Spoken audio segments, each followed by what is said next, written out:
It's strange what you find in the comments sometimes. Looking through the video trans, I see such a range of opinions, even intense emotions. Fear, of course, but also criticism directed at the victims of animal attacks, and even, disturbingly, calls for violence against the animals themselves. It reminds you how powerful these stories can be, and how differently we all process them.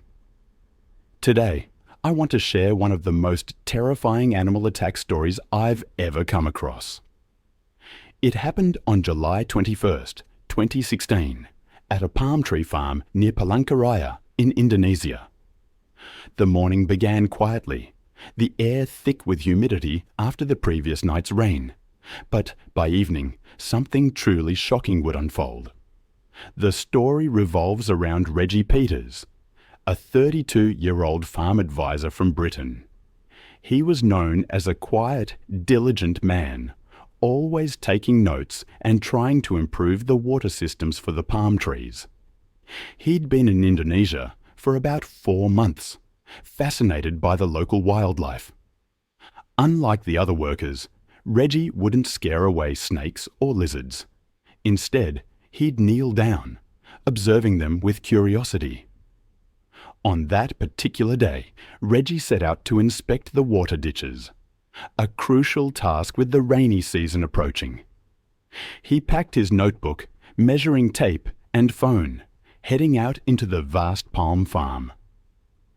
Around noon, 2 workers, Amir and Luthi, spotted Reggie near a muddy ditch, writing in his notebook.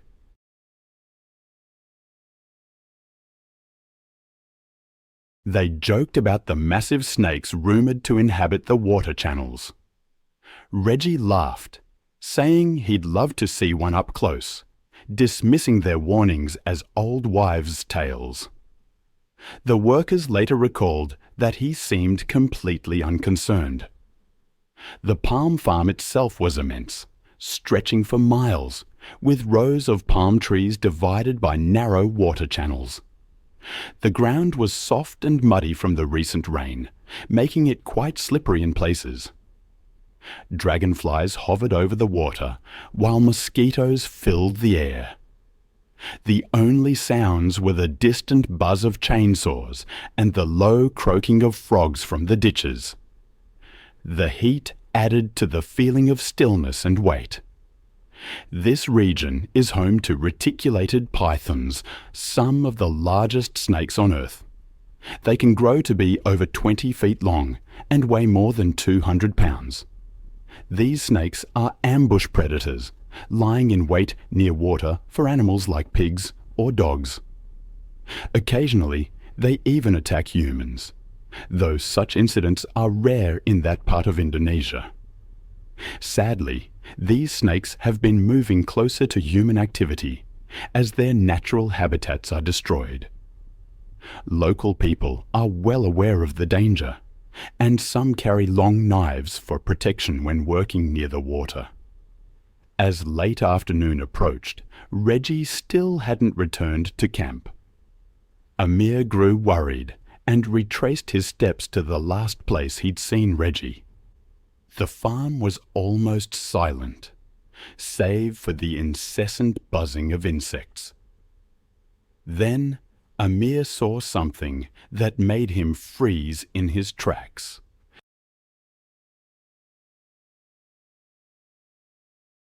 One of Reggie's boots was stuck in the mud near the water channel. A few feet away, an enormous python lay coiled. The snake's midsection was grotesquely swollen, as if it had consumed a very large animal. Amir stood motionless for a moment, then began shouting for Luffy and the other workers. Within minutes, 5 men were gathered, staring at the snake as it slowly began to move toward the bushes. The swollen middle part dragged heavily on the ground, leaving a distinct track in the mud.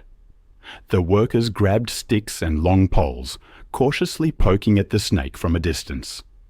The python responded with a loud hiss, opening its mouth wide to reveal its curved teeth, coiling up in defense. The snake was truly massive, estimated to be around 15 feet long. None of the workers dared to approach it. The farm supervisor arrived and immediately contacted the local police. While they waited, the men kept a close watch on the snake. At one point, the swollen belly seemed to shift slightly, as if something inside was moving. There's a kind of horror in the way nature reclaims its own. I remember one case, the story of a man named Reggie, swallowed whole by a python. It wasn't a clean kill. A worker noticed the grotesque bulge in the snake's skin, far too large to be any normal animal. What followed was a grim scene.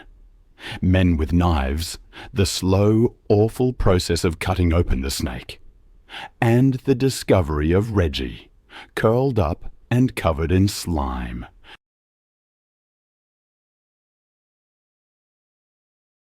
The farm management, in the aftermath, quietly erected new warning signs, a stark reminder not to wander alone. Then there's the story of Clare Johnson. It was March 15th, 2014, in Ranthambore National Park, India. The air was cool, a welcome change after the day's heat. 2 travellers slept in a tent, unaware that a spectacled cobra had slithered silently beneath the canvas. Clare was 26, an Australian graphic designer who'd saved for 2 years to travel Asia. Her friends knew her as adventurous yet cautious. She researched her destinations, packed medical supplies, and kept a detailed blog for her family.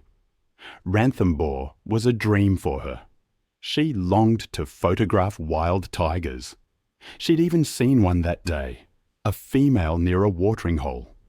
She was sharing a tent with Lara, a German student she'd met on the train. The camp was simple but clean, tents on raised platforms with zippers. Clare was meticulous, always shaking out her shoes and securing the tent. That evening, she'd zipped the canvas door tight, leaving only a small opening for air. The camp bordered dry grassland, acacia trees, and tall grass. At night, insects buzzed, and peacocks called in the distance.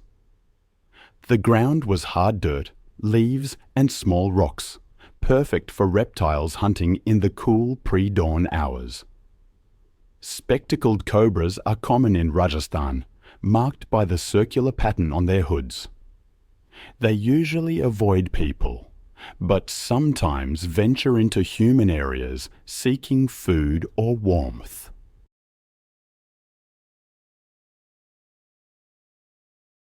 Adult cobras can reach 6 feet and possess a potent neurotoxin, capable of killing a person within hours without treatment. Local guides warn campers to check their bedding, as snakes sometimes crawl inside unnoticed. Sometime after 4 a.m., Lara awoke to a soft rustling near the tent's bottom. Half asleep, she switched on her phone's flashlight. The beam revealed a spectacled cobra coiled just inches from Clare's sleeping bag. It had its head raised slightly. Before Lara could react, Clare moved in her sleep, her bare ankle brushing the snake's body. The cobra struck twice, its fangs sinking into the soft skin above her heel. It happened so fast that Lara almost missed it, until Clare gasped and recoiled. Lara screamed, waking the entire camp. Clare sat up, clutching her ankle, where 2 small puncture wounds marked the snake's bite. Camp workers rushed to the tent with flashlights, spotting the snake as it crawled away. Clare's breathing became rapid and shallow. People described her eyes as strange and glassy. She tried to stand, but her legs buckled beneath her. Her voice was faint as she said her legs felt like jelly before collapsing back onto her mat. The camp had no anti-venom. Staff loaded Clare into a jeep, Lara pressing a scarf above the bite marks to slow the poison spread. The drive to the nearest hospital took over 40 minutes on rough roads. Halfway there, Claire stopped responding. Her skin grew pale, cold, and clammy.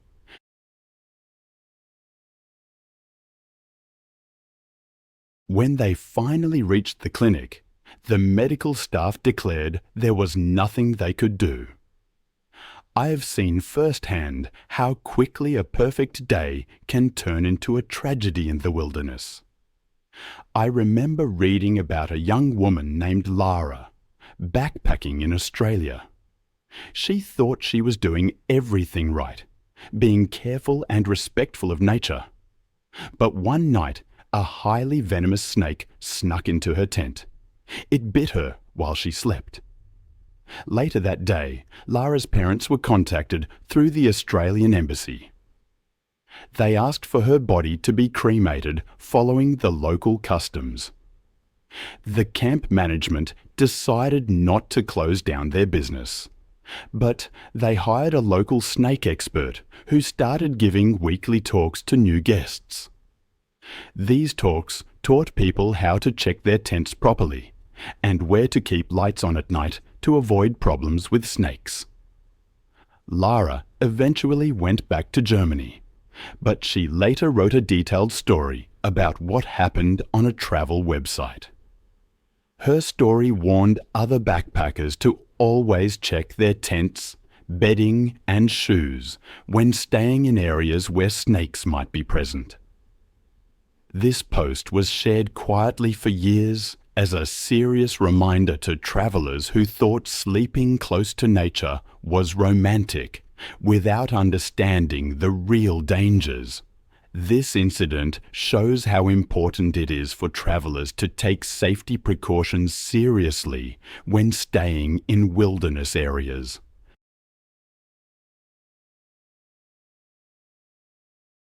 Even experienced and careful travelers like Claire can face unexpected dangers when wild animals and humans share the same spaces.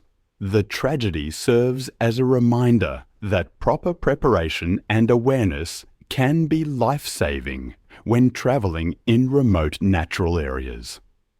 Now, I want to tell you about something else that happened on September 9th, 2015. In a small lime orchard outside a rural town near Veracruz, Mexico. Jorge Cruz was 42 years old and had worked in this lime orchard his whole life. He got up before sunrise every day to check the water systems, cut tree branches, and teach his oldest son how to tell if the fruit was healthy or sick. People in the village knew Jorge as someone they could count on. He was the type of person who would fix broken carts for his neighbors and lend them tools without expecting anything back. Jorge had a habit from when he was a child. He liked to work without shoes. He said this helped him feel the ground better and move faster when he had to climb the lower tree branches. The afternoon was very hot and the air felt heavy. The sun beat down on the leaves so hard that nothing seemed to move. This orchard had belonged to the same family for many years. On this particular day, the normal work routine would be interrupted by something that changed everything in just one moment. Jorge was working with two neighbors, Raul and Mateo.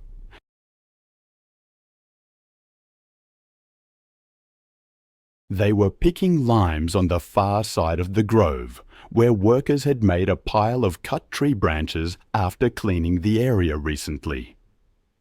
The three men were making jokes about how hot it was as they moved between the low tree branches, putting bunches of limes into bags. Jorge was wearing his wide hat pushed back on his head and an old faded shirt. He reached for a low branch and shifted his weight to pull the fruit closer to him. The ground in the orchard was hard dirt covered with cut leaves and thin roots.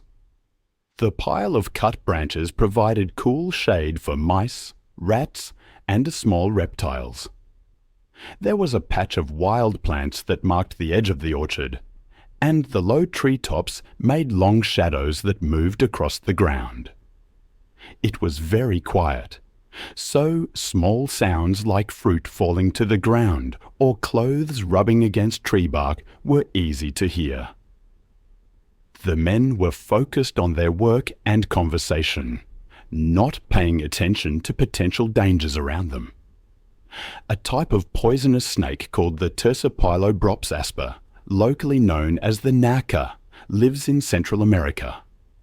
These snakes are thick-bodied and usually grow to be 3 to 5 ft long. They have very dangerous poison that destroys skin and muscle, causes severe bleeding in the area where they bite, and can affect blood clotting and blood pressure throughout the body. These snakes blend in perfectly with fallen leaves and often stay completely still until someone steps close to them.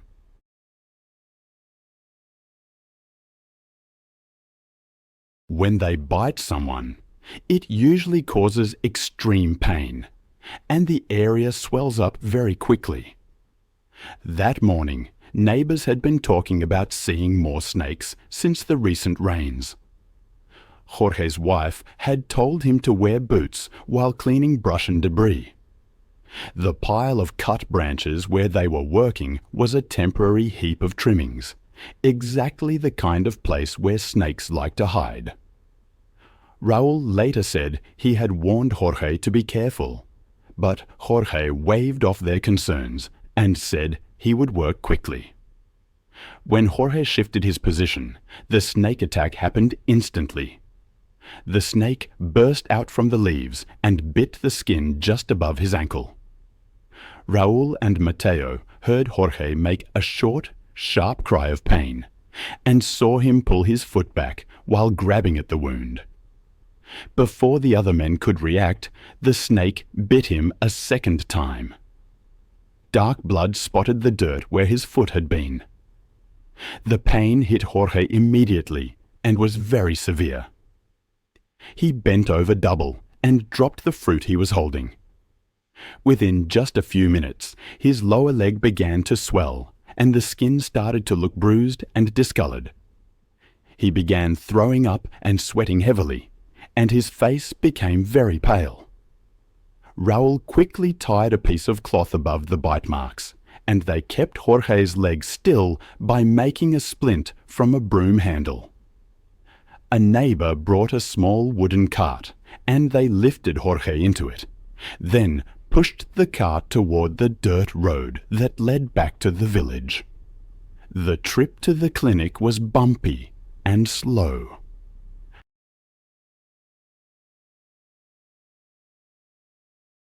Dust covered Jorge's damp skin, and he became confused, speaking in broken words and going in and out of consciousness. At the small village clinic, a nurse looked at his swollen leg and noticed that his pulse was weak and his blood pressure was low. The clinic had basic medical supplies, but no antivenom, the special medicine needed to treat snake bites. The staff used their radio to call the regional health center asking for help, but the nearest supply of antivenom and a properly equipped ambulance was hours away. Jorge's condition got worse. He became more and more disoriented, and his breathing became shallow. The medical staff could not help him get better. By evening, Jorge had died at the clinic, despite their efforts to stop the bleeding and help him breathe. Raúl said they tried to kill the snake, but it disappeared into the thick PL. I'll never forget what I read about Jorge. His flip phone and work notebook were found, returned to his family, stained by the incident. It struck me how even the most mundane objects could become relics of a tragedy. In the weeks that followed, a traveling veterinarian came to the village, bringing a small supply of anti-venom. He taught the local people basic emergency response, how to make splints, apply press bandages, and when to use tourniquets. The villagers cleaned up the brush pile area and marked it with a simple pole where Jorge had been bitten.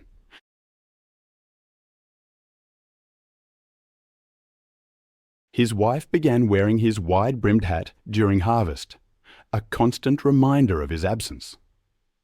The lime trees continued to produce fruit, and each harvest season began with a serious reminder to all workers about being careful.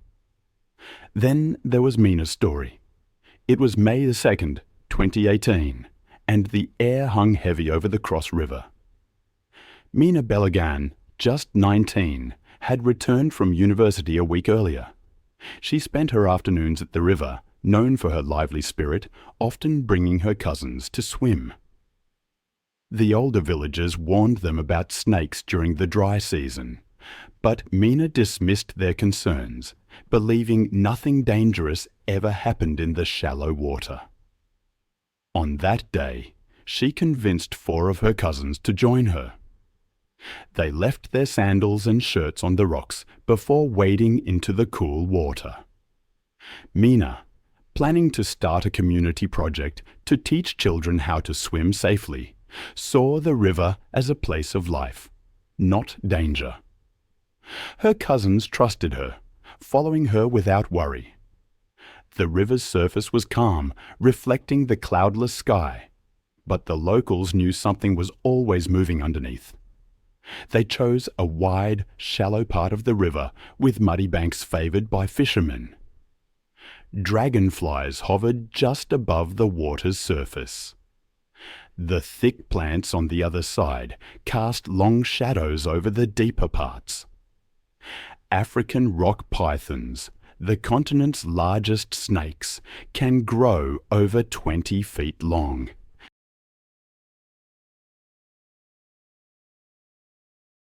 They hunt by lying still, then striking with powerful jaws, wrapping their bodies around their prey until it stops breathing. While attacks on people are rare, they are known to eat goats, dogs, and even antelopes. During the dry season, they often hunt near shrinking water sources. Earlier that week, a fisherman had warned Mina's uncle about a large python sunning itself on a nearby log.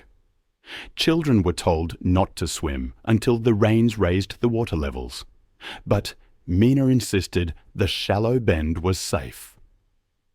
After nearly an hour of playing and floating, one of Mina's cousins saw something long and dark moving toward them. At first, they thought it was just a tree branch, but when it curved and moved silently across the surface, fear spread.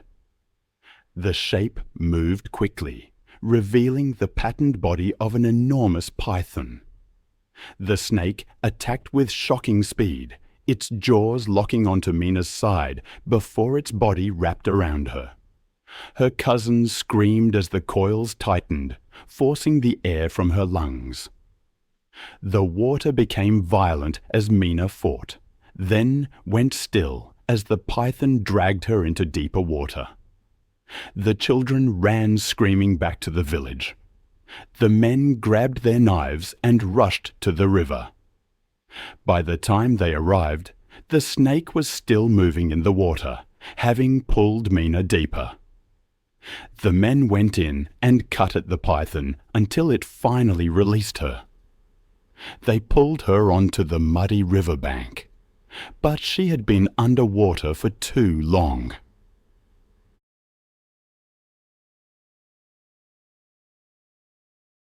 Her skin was cold and pale, her lips a deep blue. The villagers tried pressing on her chest and blowing air into her mouth, but it was no use.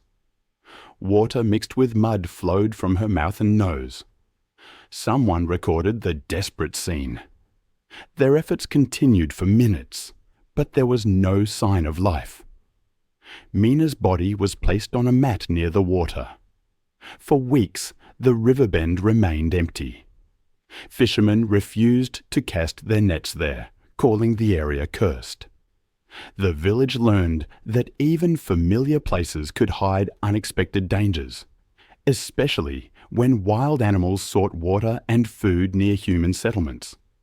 Mina's dream of teaching children to swim safely took on new meaning as the community worked to prevent similar tragedies. Then there was Sammy Price. It was June 10th, 2013, in Sweetwater, Texas. The fairground was scorching under a clear sky. The heat rising off the tarps and metal bleachers turned what should have been a routine demonstration into a day where small mistakes would have serious consequences. Sammy was 38 years old. I've seen how quickly things can go wrong, even with years of experience. I remember reading about a snake handler named Sammy. He was steady, experienced, the kind of person who showed new volunteers the ropes, hands-on, believing experience could reduce the danger.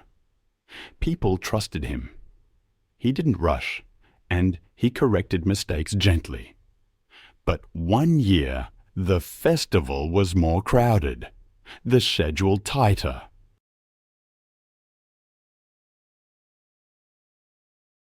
Sammy had been moving between snake pits all morning, answering questions, spending hours in the sun. He'd skipped breakfast to keep things running smoothly and was feeling tired, but he kept working, thinking it was just the heat. The setup wasn't ideal. The snake pits were shallow, surrounded by temporary barriers. The smells of fried food and car exhaust mixed with dust. Shade cloths and water were nearby, but the space was cramped, keeping volunteers in the sun. People leaned against the fence, phones recording every movement. It was designed for clear viewing, but it reduced space for handlers and limited opportunities to cool down. Western diamondback rattlesnakes, those strong pit vipers, are commonly 4 to 5 feet long. Their venom causes tissue damage and bleeding, potentially triggering shock if someone receives a large dose. Even skilled handlers can be bitten when a snake is already upset, or when heat and repeated handling increase its stress level. Earlier that day, organizers had warned volunteers about taking turns, limiting heavy handling during the hottest hours. A minor accident that morning had prompted a formal reminder to take breaks and drink water. Medical personnel were standing by with IV fluids and anti-venom.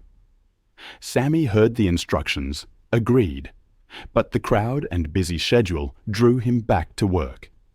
He took a heavy Western diamondback from a colleague, stepped into the pit with a leather glove and snake hook, and lifted the snake.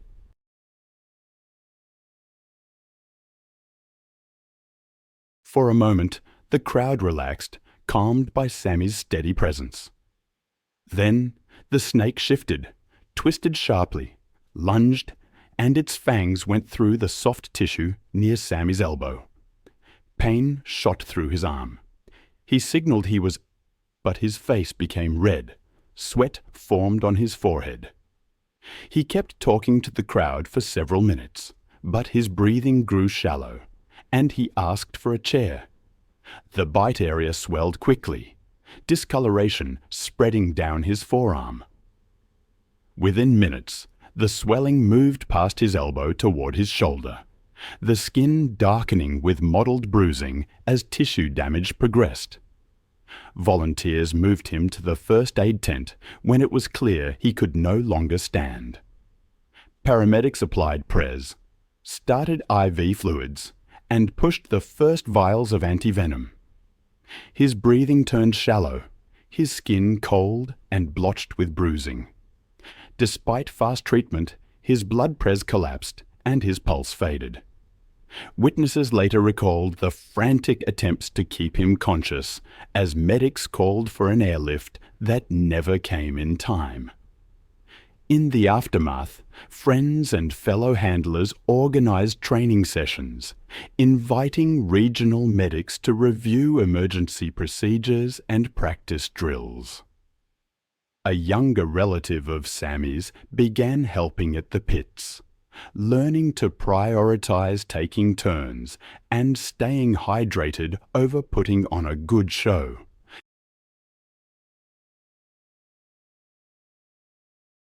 The festival board documented the incident and created a checklist for demonstrations, including maximum handling time, required breaks, and a fast evacuation plan. I remember reading about another situation, this one involving a gorilla, and thinking about how easily things can spiral when expertise is ignored. It was March 15th, 2016, in the dense rainforests of southeastern Cameroon, where towering mahogany trees stretched endlessly under the humid canopy.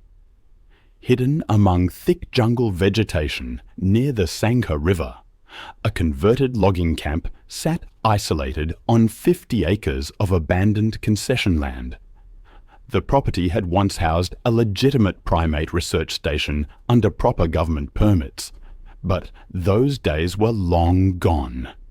Erica Winslow, a 52-year-old former wildlife photographer from America, had been operating this facility illegally for 3 years after her research permits expired. What she refused to surrender was Caesar, an 18-year-old western lowland gorilla weighing 375 pounds.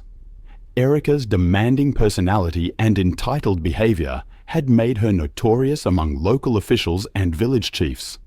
She constantly complained about wildlife inspections and refused to acknowledge that her research permits had expired. With no formal primate training, she relied entirely on YouTube videos and outdated zoo management methods she found online.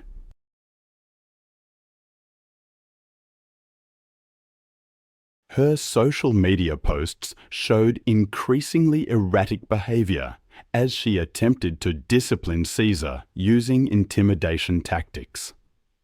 The massive silverback had been displaying heightened territorial aggression for weeks, throwing branches at visitors and damaging the reinforced walls of his enclosure. Local villagers reported loud chest beating throughout the night, and Caesar had been refusing to enter his night shelter for the past 2 weeks, defying Erica's commands entirely. Cameroon's Ministry of Forestry and Wildlife had been building a case to seize the animals, but corruption and bureaucratic delays. I'll never forget the image. A silverback gorilla, calmly grooming blood from his hands, next to a lifeless body. It was a scene discovered by local villagers after the usual morning feeding sounds never came. The signs had been mounting for months, really. Caesar's behavior had been deteriorating, a direct result of the improper care he was receiving. Western lowland gorillas are immensely powerful. An adult male can possess the strength of 10 humans. Their hands can exert crushing force, and their canine teeth can tear through flesh and bone. And while they are generally peaceful in the wild, captive gorillas under stress can become unpredictably violent, especially when they perceive a threat to their territory. Caesar had been showing classic signs of psychological distress from his captivity and inadequate social interaction.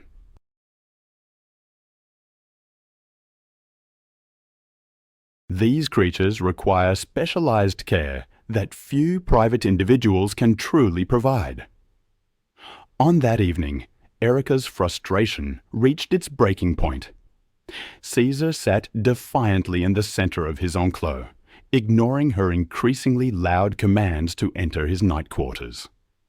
Determined to assert her dominance, she grabbed a makeshift electric prod, fashioned from old logging equipment, and unlocked the heavy gate to his 20x30-foot reinforced pen.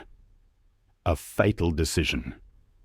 As she stepped inside, wielding the electrical device, Caesar's behavior shifted instantly from passive resistance to explosive aggression. The 375-pound silverback charged across the enclave with terrifying speed.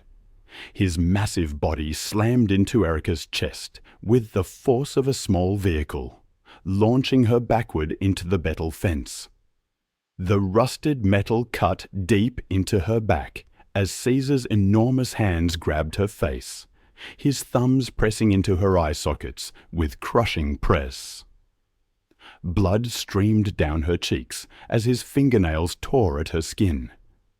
Caesar's powerful jaws clamped down on her left ear, severing it completely with a wet, tearing sound. Erica's screams echoed across the empty rainforest as the gorilla grabbed her right hand, still clutching the makeshift prod. His bite force, over 800 pounds per square inch, crushed 3 fingers at the knuckles, severing them entirely. The enraged primate lifted Erica's body off the ground and shook her violently, like a rag doll.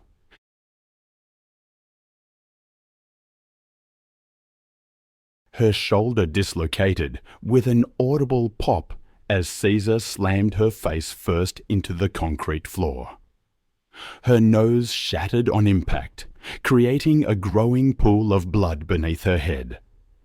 The gorilla then grabbed her right leg with both massive hands and twisted with brutal force, snapping her femur bone. The jagged fracture tore through muscle and skin. Caesar positioned himself over Erica's prone form and brought both fists down on her ribcage with devastating impact. 6 ribs cracked simultaneously, the broken bones puncturing both lungs. Her breathing became shallow and labored as blood filled her chest cavity. For his final attack, Caesar grabbed Erica's head between his massive palms and squeezed with methodical press. Her skull cracked like an eggshell, and brain matter leaked onto the concrete floor. Her body went completely limp as life left her.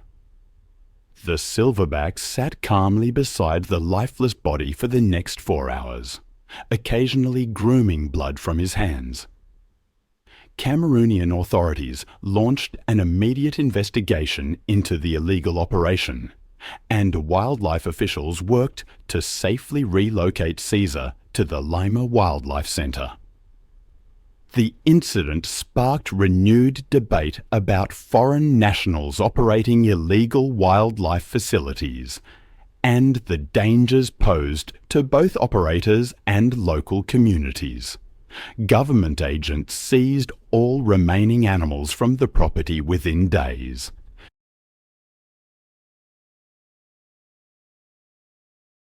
Erica's family released a statement expressing their grief, while acknowledging the inherent dangers of keeping such powerful animals in captivity.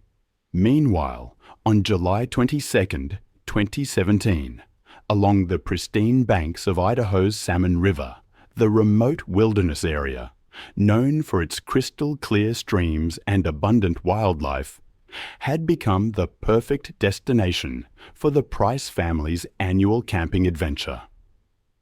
Landon Price, a 34-year-old construction foreman, had driven his wife Sarah and their 2 young children, Emma and Jake, to this secluded spot 30 yards from the riverbank.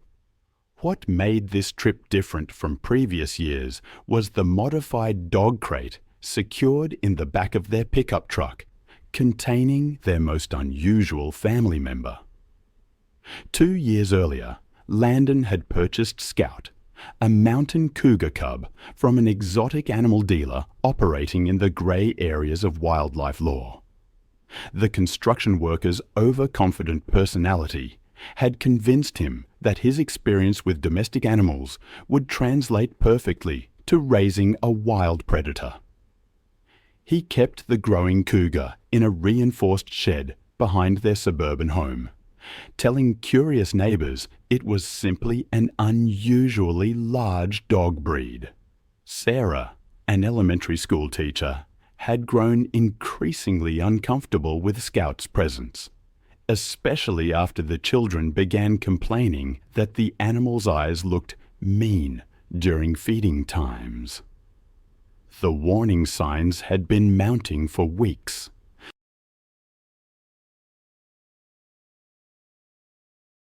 Scout had killed 3 neighbourhood cats in the past month, leaving their partially eaten remains scattered around the property.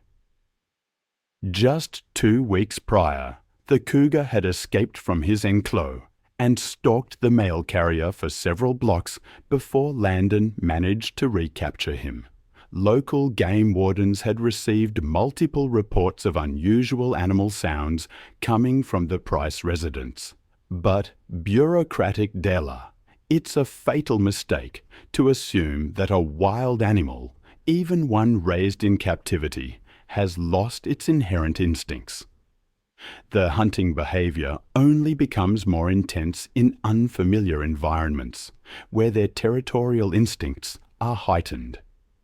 I remember reading about a man named Landon who made this very mistake. He decided to let Scout, his 3-year-old cougar, out of its transport crate, thinking he could stretch his legs in the wilderness. Landon truly believed that Scout's upbringing had somehow domesticated him, that he could treat this predator like a house cat. As Landon's family set up their fishing gear near the water, Scout emerged from confinement and immediately began surveying the unfamiliar territory. His tawny coat blended perfectly with the brush as his yellow eyes methodically scanned, cataloguing every movement and sound. The 140-pound cougar's predatory instincts activated the moment Landon walked toward the river to fill water containers. Scout's pupils dilated as he crouched low behind a fallen log, his powerful muscles coiling like springs.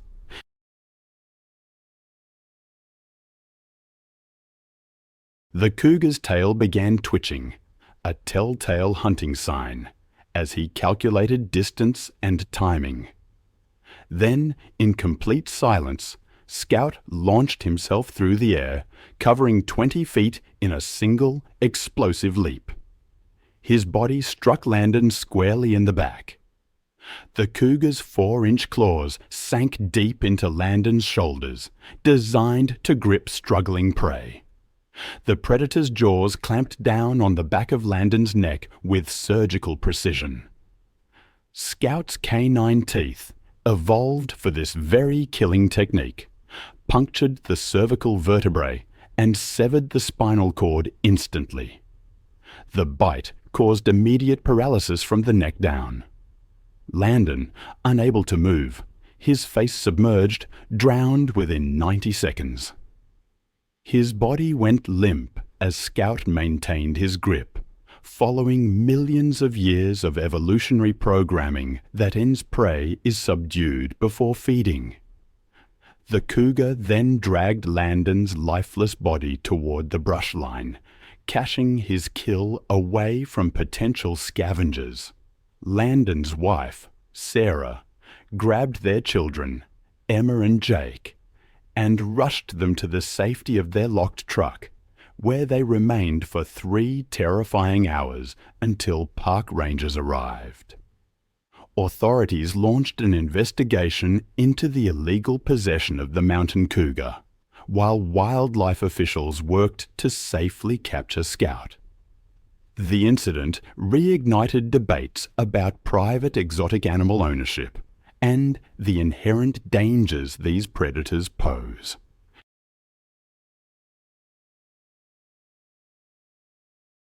I recall another case, this one from September 8, 2015, on a sprawling ranch property in South Texas. The remote 50-acre estate sat miles from the nearest neighbour, providing the perfect isolation for Marcus Ellison's dangerous hobby. The 41-year-old oil rig worker had converted an old barn into a makeshift big cat facility, complete with reinforced enclosures and feeding areas. Marcus shared the property with his girlfriend, Lisa Chen, a 28-year-old veterinary technician who had grown increasingly concerned about their unusual housemate. 4 years earlier, Marcus had purchased Luna, a 6-month-old jaguar cub, from a black market dealer operating along the Texas-Mexico border. His thrill-seeking personality and desire to collect dangerous animals as status symbols had driven him to spend his oil rig earnings on exotic pets. Luna had grown from an adorable spotted kitten into a powerful 180-pound predator. But Marcus genuinely believed their bond, forged in her cubhood, would protect him from any danger. Lisa had been pressuring him for months to surrender Luna to a proper sanctuary, especially after witnessing the jaguar's increasingly erratic behavior. The warning signs had been mounting steadily over the past week. Luna had been refusing all food for 4 consecutive days, despite Marcus offering her favorite cuts of meat.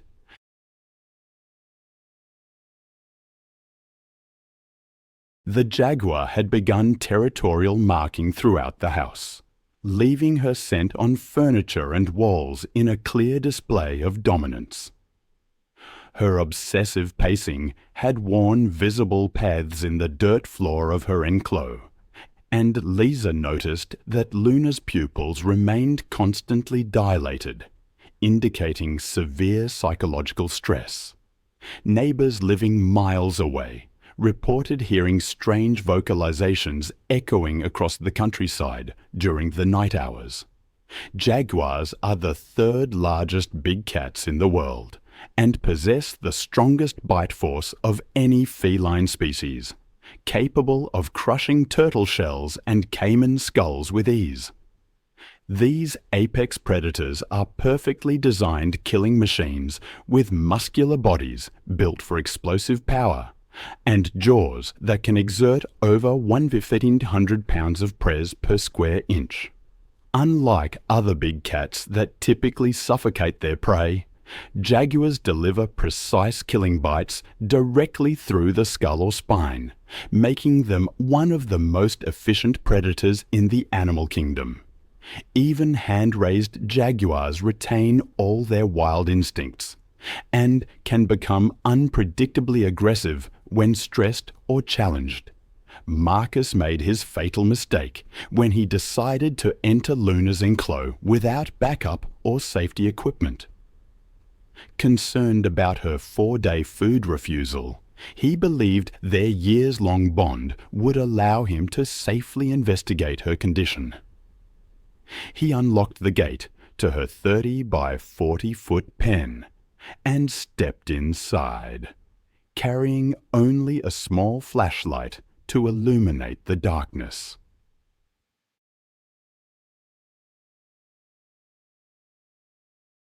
Luna sat motionless in the shadows, her yellow eyes reflecting the beam as he approached.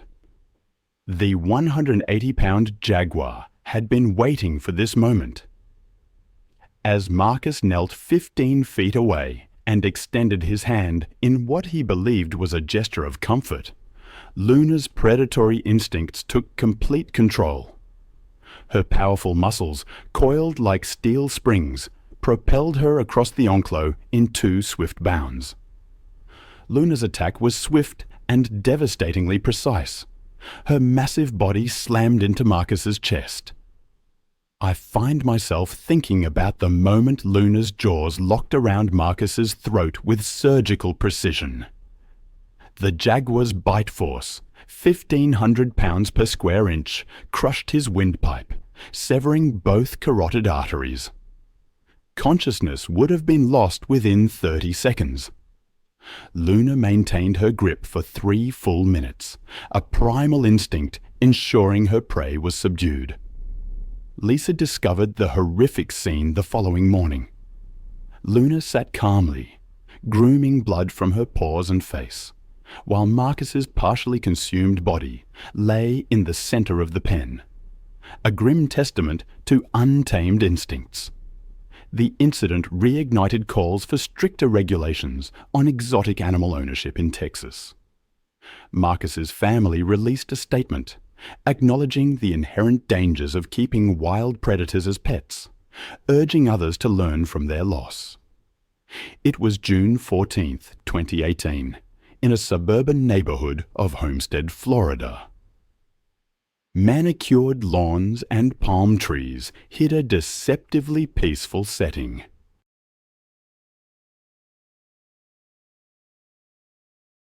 Behind a modest rental house was an elaborate backyard pond system, 40 by 60 feet of artificially maintained water, home to one of nature's most dangerous predators.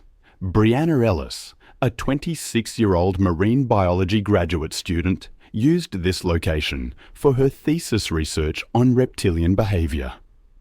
She shared the property with her friends Kevin Torres, a 27-year-old photographer documenting her work, and Amanda Walsh, a 25-year-old social media influencer who rented the house specifically for the unique backyard feature.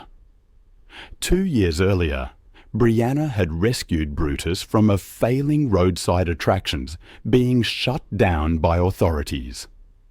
The 9-foot American alligator was malnourished and living in deplorable conditions, prompting Brianna's decision to relocate him to what she believed was a better environment. Her academic knowledge of reptilian behavior convinced her that she could safely study Brutus while providing him proper care. Amanda's landlord remained completely unaware that a 350-pound apex predator was living in his backyard pond. But the warning signs had been escalating dramatically over the past month. Brutus had become increasingly aggressive during feeding times, lunging at the pond's edge whenever anyone approached. Despite her friends' protests, Brianna continued hand-feeding the massive reptile, believing her scientific understanding gave her an advantage. Neighbors had been complaining about strange splashing sounds echoing through the night.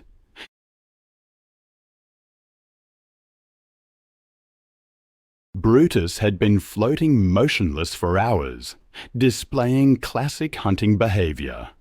American alligators are among the most efficient predators on Earth, perfectly evolved killing machines that have remained virtually unchanged for millions of years. Adult males can reach lengths of 14 feet and weights exceeding 800 pounds, with jaws capable of exerting nearly 3,000 pounds of pres per square inch. Their bite force is strong enough to crush a bowling ball, and their signature death roll technique can dismember prey within seconds. These apex predators are ambush hunters by nature, capable of explosive bursts of speed. Brianna made her fatal mistake as the Florida sun began setting over the suburban landscape. She had dropped her pH testing equipment into the deeper section of the pond earlier that day, and the waterlogged instruments needed to be retrieved manually. Despite Kevin's suggestions to use a pool net, Brianna insisted on entering the water herself to recover the expensive scientific equipment. This decision proved catastrophic, as dusk represents the most active hunting period for alligators. As Brianna waded into the pond, the water reaching her thighs, Brutus began his approach with the stealth that had made his species apex predators for millions of years. The 350-pound alligator moved through the water with incredible precision, his massive body creating no visible wake as he closed the distance.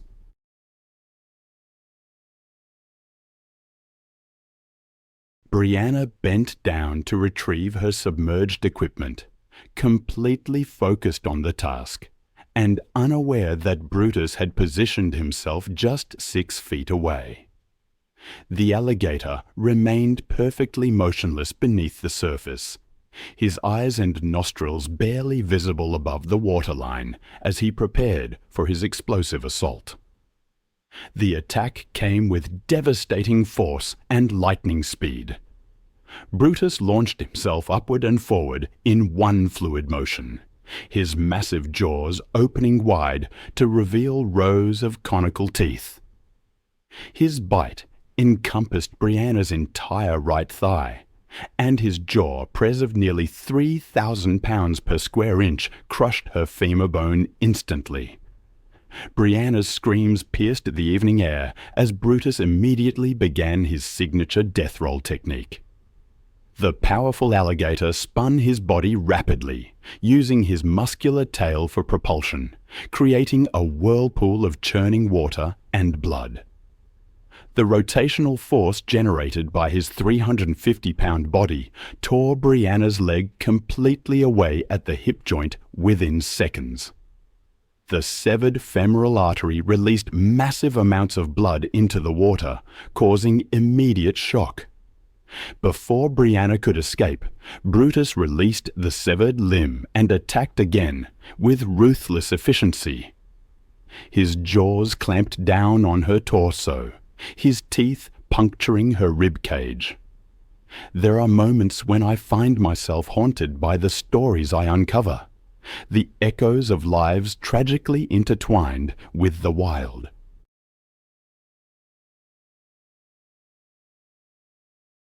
The image of Brianna, dragged beneath the water by an alligator named Brutus, stays with me. The struggle, the relentless determination of the animal, the sheer horror of those final moments. It's a stark reminder of the power and the danger that exists just beyond our understanding. The dive team recovered only scattered remains. Brutus retreated and an investigation began. It was October 3, 2016, in the Adirondack Mountains of upstate New York, a wilderness stretching endlessly beneath grey autumn skies. 15 miles from the nearest neighbor, a weathered log cabin stood nestled among the trees. This isolated place was home to Shah Gallagher, a 38-year-old former wildlife rehabilitator whose career ended in disgrace 3 years prior. Bitter and increasingly paranoid, he'd retreated to this inherited family property after losing his license following a bear incident that left him with a permanent limp. Sean shared his remote sanctuary with Kodiak, an 8-year-old American black bear weighing 400 pounds. He'd illegally acquired the animal as an injured cub 3 years prior, claiming he rescued it from certain death. His obsession with proving his rehabilitation methods were superior to state-approved programs drove him to keep Kodiak, despite losing his professional credentials. The bear lived in a reinforced room within the cabin, a makeshift arrangement that had grown increasingly inadequate as Kodiak matured.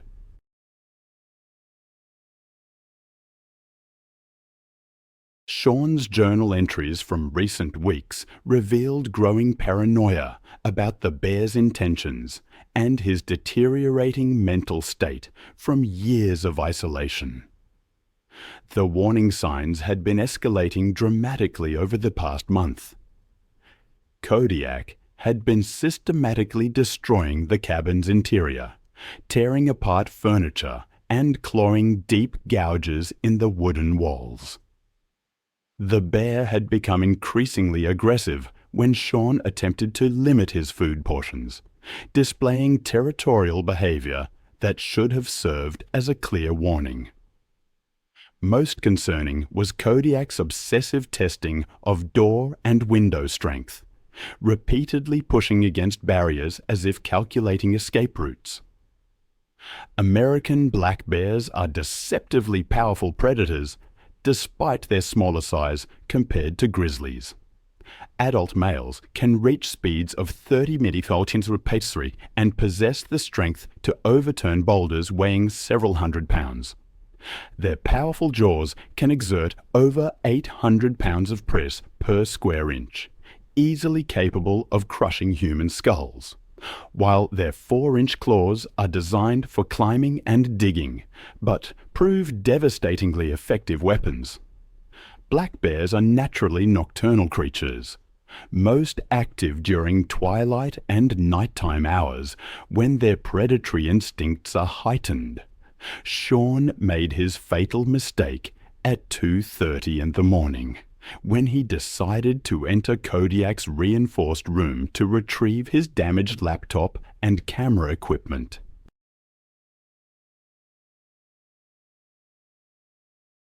The bear appeared to be sleeping peacefully in the corner of the 15x20 foot space, his massive form barely visible in the darkness.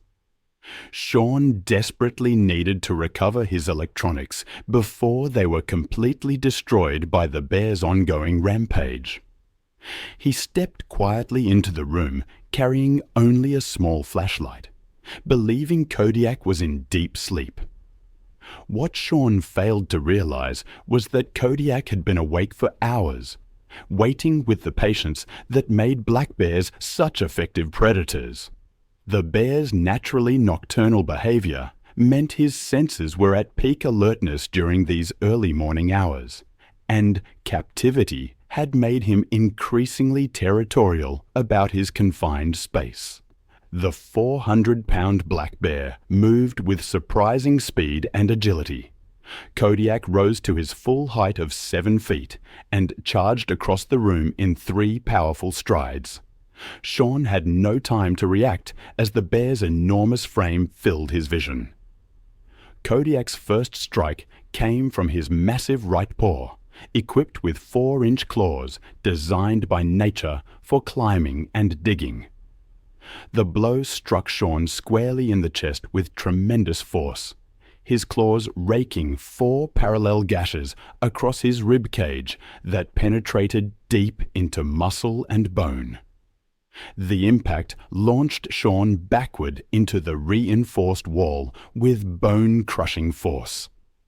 Before Sean could even attempt to defend himself, Kodiak pressed his attack with methodical efficiency.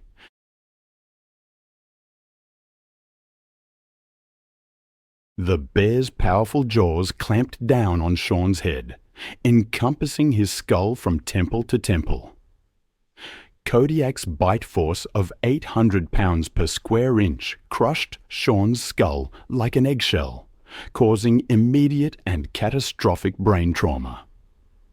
Brain matter leaked between the bear's teeth as he shook his massive head violently. Sean's body went completely limp within seconds, but Kodiak's defensive rage kept driving the assault. The bear mauled with relentless power, claws raking and jaws crushing bone, as if to eliminate a threat rather than feed. In his fury, Kodiak tore into Sean's torso, ribs splintering under the prez, leaving a scene of raw devastation born not of hunger, but of instinctive dominance and fear. The attack continued for 15 minutes before Kodiak finally retreated to his corner, leaving Sean's partially consumed remains scattered across the wooden floor. The bear sat calmly, grooming blood from its claws and muzzle. Sean's body was discovered 3 days later when concerned neighbors noticed smoke was no longer rising from the cabin's chimney. Local authorities launched an eye. I've always been drawn to stories where humans and animals intersect, sometimes tragically. Consider the case of Michael Torres, a mechanic from Houston, Texas. He was found dead on March 22, 2015, not from a faulty engine, but inside the enclosure of his 6-year-old Bengal tiger, Raja. It's a story about trust, respect, and the inherent wildness that can never truly be Xun Fu.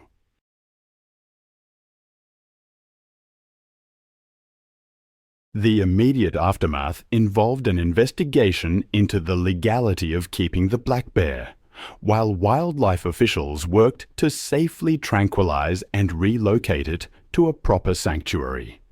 It was a humid day just outside Houston. Behind a small ranch-style house, a Bengal tiger restlessly paced within its chain-link enclave. Michael Torres, a 41-year-old mechanic, was known for his patience, a man who preferred the company of engines to people. He'd been alone since his divorce 3 years prior, spending his time fixing cars and caring for his growing menagerie. It began with ball pythons and iguanas, then a serval, and finally Raja, the 6-year-old Bengal tiger he'd acquired from a private breeder near San Antonio. The tiger lived in a large, reinforced enclave on his property. Neighbors sometimes saw Michael walking with Raja on a chain lead, talking to him like a friend. He truly believed Raja recognized his scent and tone, and that the animal would never hurt him. When asked why he took such risks, he'd say it was about trust, earning respect through calm handling, not fear. That overcast afternoon, a friend named Luis Alvarez stopped by to borrow a wrench. He watched as Michael carried tools toward the cage. Raja was pacing more than usual, his tail lashing, eyes following every movement. Construction noise from a nearby property filled the air, and Michael mentioned that the tiger disliked loud sounds, but would settle down once he started cleaning.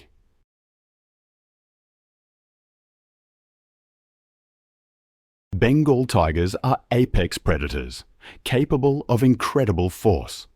Even those raised from cubs retain their hunting instincts. Male tigers can weigh over 400 pounds and strike with enough power to shatter ribs. Their attacks often come without warning. Luis stood about 20 yards away as Michael opened the inner gate to replace the old straw and rake the droppings. For convenience, he'd left the outer gate partially open, something he'd done before. Luis noticed Raja's continued pacing, the muscles tensing with each pass. Michael glanced up once, muttered something, and bent down again. Luis later told investigators he saw the tiger freeze mid-stride. Its ears flattened, body crouched low, tail twitching rapidly. A second later, Raja lunged. The impact was a hollow sound, metal and flesh colliding. The tiger's paw raked across Michael's face, knocking him down. He screamed, clutching his jaw, trying to crawl towards the gate. Raja followed, clamping its jaws around his neck and shoulder, dragging him deeper into the enclave. Luis shouted, throwing a wrench that clattered harmlessly against the fencing. Michael swung the shovel's handle, striking Raja's snout, but the tiger's jaws only tightened. Luis grabbed gravel and hurled it, screaming for the tiger to stop. Raja shook its head violently, lifting and slamming Michael's limp body against the ground. Michael's arm twitched once, then went still. Raja kept biting, dragging the body until it was half under a metal shelter.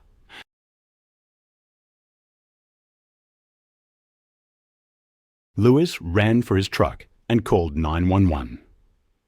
Dispatchers logged the call at 5:42 p.m. When deputies arrived 10 minutes later, they waited for animal control with tranquilizer rifles. But when Raja charged the fencing, an officer fired his service rifle, striking the tiger in the shoulder. Raja collapsed near the shelter, exhaling once before going still. Michael's body showed extensive trauma, massive lacerations to the neck, chest, and abdomen. One arm had been partially severed, and his face was unrecognizable.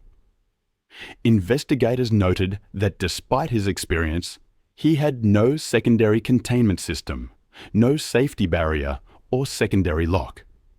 The open gate gave the tiger full access once the attack began. Animal control removed Raja's body that night. Michael's sister quietly handled the arrangements, declining interviews. Fewer than 20 people attended his funeral.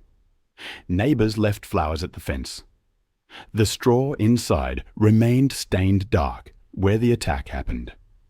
On January 14, 2016, in Surabaya, Indonesia, a similar story was unfolding.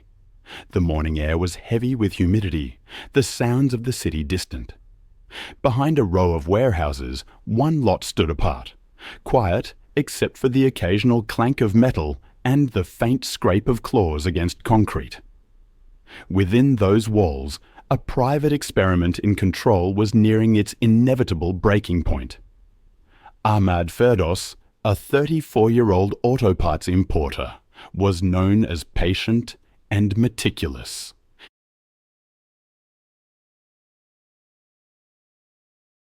But he also harbored a secret fascination with exotic animals. Years earlier, during a trip to Flores, he had been captivated by the Komodo dragon. When an acquaintance offered him a hatchling from the wildlife trade, Ahmad accepted, paying in cash and never telling his family. Over the next 2 years, the reptile grew from a curious pet into a formidable presence. The pen Ahmad built behind his warehouse was solid, thick steel mesh reinforced with concrete. I've always been drawn to stories where the line between companion and prey blurs. There's something deeply unsettling about believing you understand an animal, only to discover you've gravely misjudged the relationship. I remember reading about a man in Indonesia who kept a Komodo dragon. He genuinely thought it knew him. That man, Ahmad, had raised the dragon from a juvenile. He kept it in a pen at the base of the warehouse where he worked. It was a small pen, really, designed for a creature half its size. He fed it chicken and goat meat, often by hand, so proud that it trusted him. Some of his co-workers warned him to be careful, one even saying the animal was no longer tame. But Ahmad just smiled that the dragon knew him. One Thursday morning, the air still and overcast, with that familiar scent of diesel drifting from the road, Ahmad noticed the dragon's water basin was overturned and filthy. He'd skipped feeding it the night before, distracted by a problem with a shipment.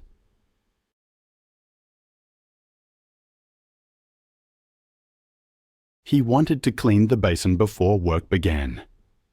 The gate creaked as he entered the enclosure, finding the animal motionless in the far corner. Komodo dragons, you see, can grow up to 10 feet long. Their bite is strong enough to crush bone. Their venom? It contains anticoagulants and toxins that cause rapid blood loss and lowered blood pressure, weakening prey through shock. They're ambush predators, capable of surprising bursts of speed despite their heavy frames. In captivity, they can become defensive, even aggressive, if handled frequently or underfed. Yudi, another worker, was in the front of the warehouse when he heard a clang of metal, then a low thud, followed by a sharp cry. He dropped his clipboard and ran toward the back, rounding the corner just as Ahmad fell. The dragon had latched onto his right calf, its teeth sunk deep through fabric and skin. Blood quickly darkened the concrete beneath him. Ahmad kicked with his free leg, yelling for Yudi to get help. The dragon released, its head jerking back before lunging again, jaws clamping down on Ahmad's forearm. Ahmad tried to pull away, but the animal twisted its head side to side, shaking loose strips of muscle. Yudi grabbed a metal pole leaning by the fence and swung hard, striking the dragon's side. The dragon turned, mouth gaping, tongue flicking, its tail whipping across the floor. When it faced Yudi again, Its throat bulged with each breath, saliva stringing from its jaws.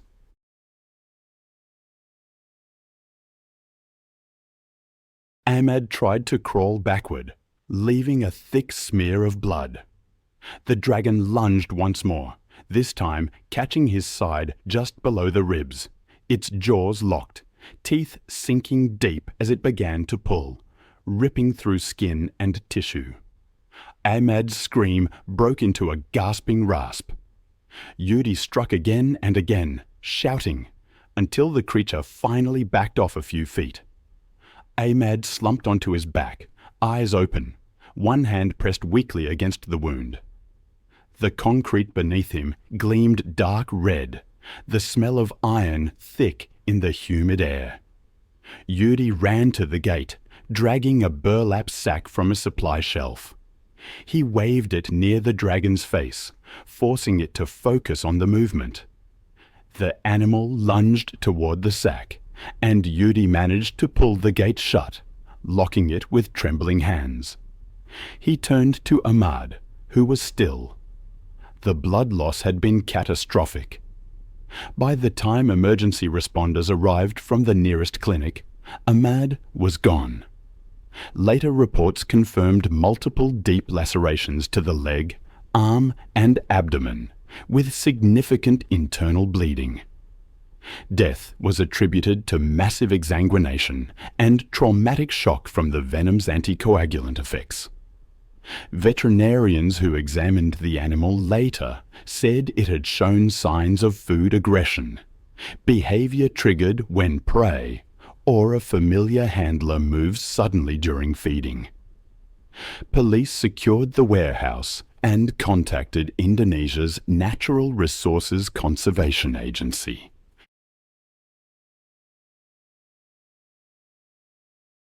The Komodo dragon, just under 7 feet long and weighing nearly 140 pounds, was sedated and transported to a wildlife rehabilitation center. Officials identified it as originating from Rinca Island, confirming it had been obtained through illegal trade networks. The story barely made the local newspapers, quickly buried beneath business and traffic reports. Neighbors remembered Ahmad as generous, the man who sponsored youth football games and handed out bottled water to delivery drivers. But within the warehouse community, the story circulated quietly, a warning told in fragments. Those who had seen the pen said, "He treated the dragon like a misunderstood companion, never realizing that, to it, he was always prey." Then there's the story from May 30th, 2014, near Bozeman, Montana. The morning was clear and still, the kind of quiet that hangs heavy before the heat builds. A line of spruce trees framed the small animal sanctuary Mark Jennings had built from the ground up. Inside, one enclosure stood larger than the rest, its occupant pacing slow, deliberate circles. By noon, that silence would be shattered. Mark Jennings was 49, a former wildlife handler for film productions. He'd left the industry in his 30s to start an educational sanctuary outside Bozeman. He ran school tours, wildlife demonstrations, and rescue programs for injured raptors and foxes. His pride was a 1,000-pound brown bear named Bruno, raised from a cub after being orphaned during a legal hunt in Alaska.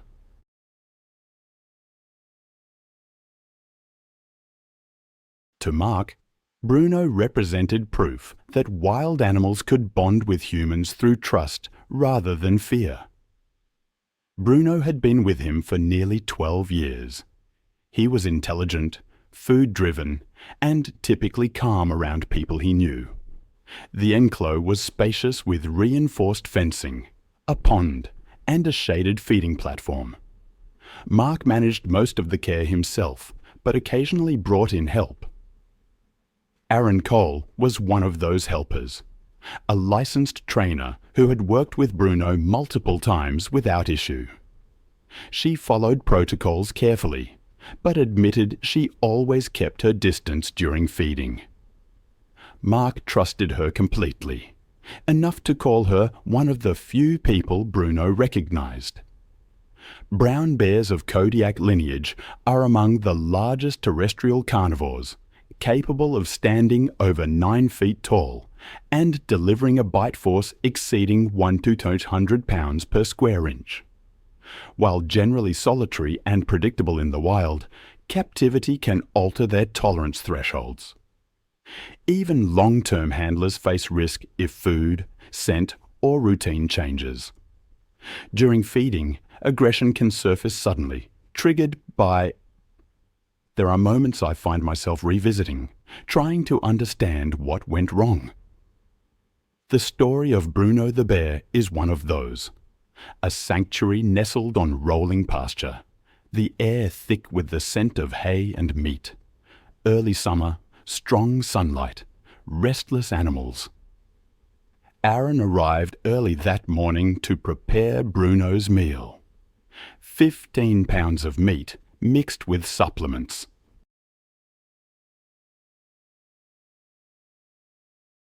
Mark, the owner, had left the previous evening to visit his sister, reminding Aaron to feed Bruno at the usual time and check the water trough afterward.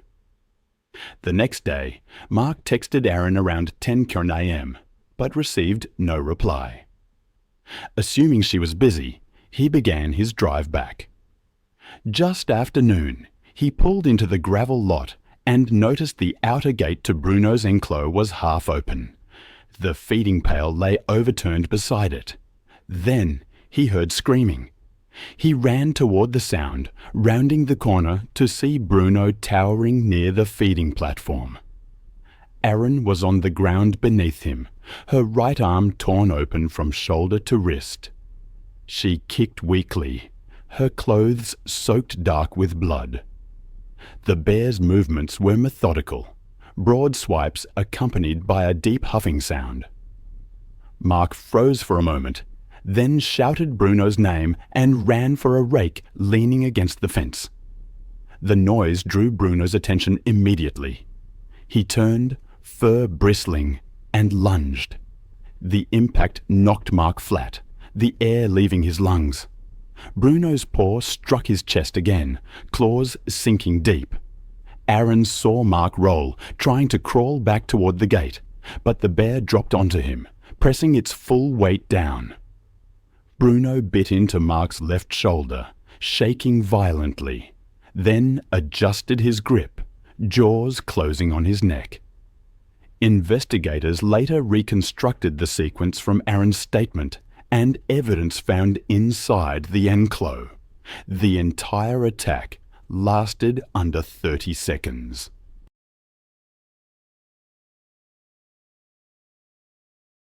Aaron dragged herself backward, leaving red streaks along the concrete, until she collapsed near the outer fence.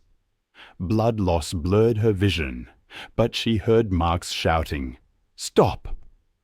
abruptly replaced by heavy breathing and the rhythmic scrape of claws on the ground. Deputies arrived minutes later, responding to a 911 call from a neighbour who had heard the screams. They found Bruno standing over Mark's body. When an officer fired a warning shot, the bear reared back, roaring. The second volley hit him directly in the chest and shoulder. Mark had died from blunt and penetrating trauma to the thorax and cervical region.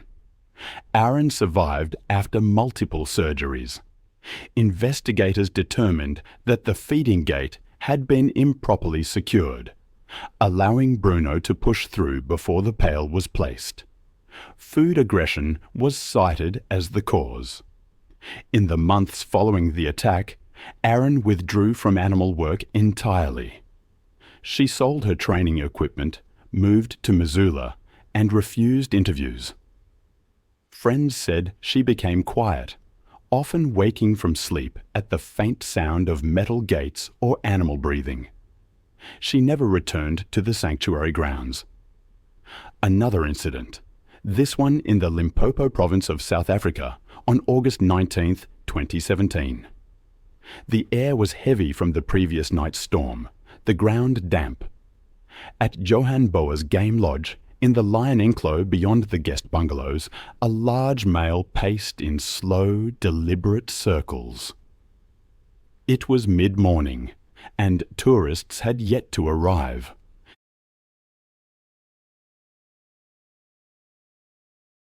Johan decided to tend to the animal himself, a routine he had done hundreds of times before. Johan was 46, a former ranger who had turned his modest patch of bushland into a profitable wildlife lodge. Known for his confidence around big cats, he was comfortable where others were cautious. Over the years, he had cultivated an image of connection between man and predator. His prized attraction was Simba, a 7-year-old male lion raised at the lodge since cubhood. Tourists paid to pose with him through the fence, and sometimes, for higher fees, Johan would lead them into the outer section of the enclosure for photographs. He saw it as education and conservation, mixed with business. To staff, Johan was competent but stubborn. He had a habit of trusting his instincts over protocols. Employees described him as meticulous with animal care, yet dismissive of warnings when it came to Simba. The lion was full-grown, nearly 500 pounds, and though raised in captivity, he retained the instincts of a wild predator. Still, Johan insisted Simba recognized him as the one constant presence, often entering the cage to clean or adjust the feeding structure alone. Adult male lions, especially those kept in captivity, exhibit erratic behavior when stressed. Their territorial instincts can surge unpredictably, especially after storms, when scents shift and sound travels differently. A single swipe of a paw can break bone. Their bite, over 650 pounds per square inch, is built to crush windpipes.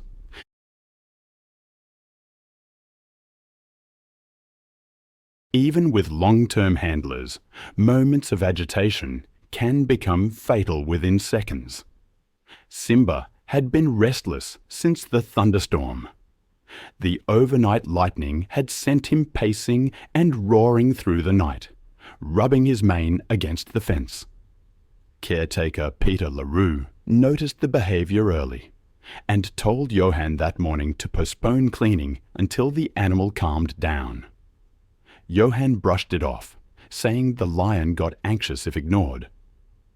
Around 9 a.m., Johan took a broom and bucket toward the enclosure, while a visiting maintenance worker tested a new camera. There are moments I can't shake, images that return to me in the quiet hours. The lodge was closed the same week. Simba, the lion, was euthanized humanely after sedation. His remains sent for examination. Officials called it preventable, a result of complacency and poor safety. His wife sold the property soon after, and the lion enclosure was sealed for good. It's a stark reminder of the line between us and the wild, and how easily it can be crossed. Now I want to tell you about Linda Reeves, a retired lab technician from Mobile, Alabama. It was October 6, 2013. Birds moved between the trees along the edge of her property.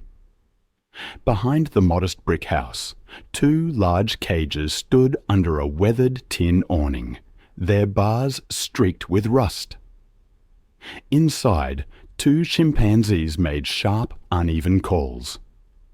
Within the hour, a small routine would turn into something violent and irreversible.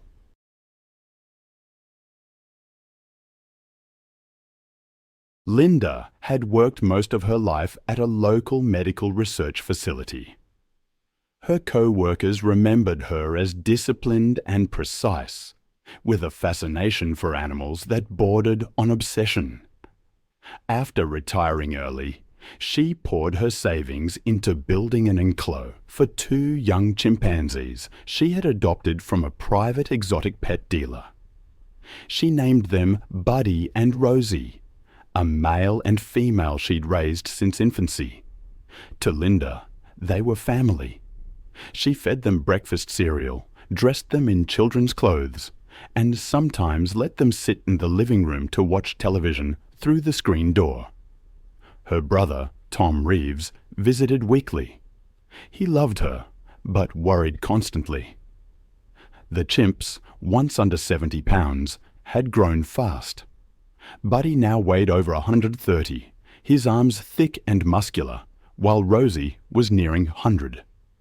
Chimpanzees are strong beyond proportion, 5 times the upper body strength of an adult man. Males can weigh over 150 pounds, their jaws capable of shattering bone with a bite force near 1 to 200 pounds per square inch. In the wild, they display bursts of extreme aggression when agitated or competing for dominance, targeting the face, hands, and genitals of their opponents. Captivity often amplifies these instincts, especially when confinement or frustration builds. Tom had seen them rattle the cage doors when upset, and warned Linda repeatedly that they were no longer controllable.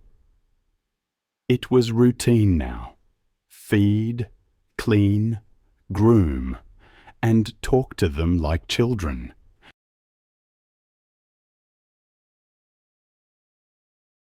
That Sunday morning, the routine would unravel. On that day, Linda carried a plastic bowl filled with banana slices and apples into the enclosure. Tom stood by the porch, watching her through the screen. Buddy screeched as she entered, bouncing on his knuckles, while Rosie clung to the bars. Linda told them to sit, setting the fruit on a flat rock. Buddy reached before she gave the signal, grabbing her wrist. She pulled back, scolding him sharply. The sound he made next, a deep, chesty pan hoot, was different from his usual play noise. Tom saw the shift immediately. Buddy lunged, knocking Linda backward onto the concrete. The fruit scattered. Rosie screamed, leaping down from the bars. Linda's voice rose in short, panicked bursts as Buddy pinned her by the chest, one hand on her shoulder, the other tearing at her hair. Tom dropped his mug and froze for a second before fumbling for his phone to dial 911. Buddy's hands were red, gripping a handful of Linda's scalp. The screams turned ragged as Buddy's teeth closed around her face. He bit through her cheek. Rosie joined, latching onto Linda's arm. Tom ran to the fence, striking it with a shovel while shouting into the phone for help. Buddy's head jerked up, eyes wide and black before he went back to tearing. The fence rattled under the blows, but neither chimp reacted for long. I've seen how a bond built over years can turn fatal in seconds.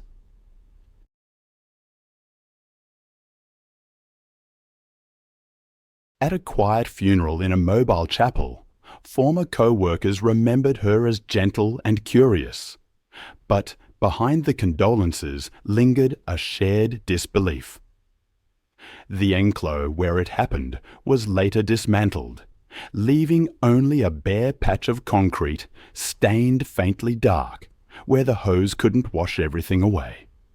It was April 17th, 2015, just outside Chicago, Illinois. The afternoon was bright and warm as yellow school buses pulled into the parking lot of a small private animal park, a roadside zoo with fading paint on its signs and rust showing through its old fences. Families with strollers mixed with school groups carrying packed lunches. Teachers with clipboards tried to keep order as students pointed at parrots, goats, and monkeys in cramped pens. The chimpanzee exhibit sat near the middle of the park behind a low chain-link railing and a shallow moat lined with algae. A hand-painted sign read, "No climbing or leaning on fence." Inside the enclosure, 2 adult males and 1 younger female lived together among wooden climbing structures and a patch of worn grass. The walls were streaked with moisture stains, and the enclosure looked outdated compared to the modern habitats seen in larger accredited zoos. Matthew Collins was 12 years old, a 6th grader from a public school on a spring field trip. His mother worked night shifts as a nurse, and his father operated a forklift at a local warehouse.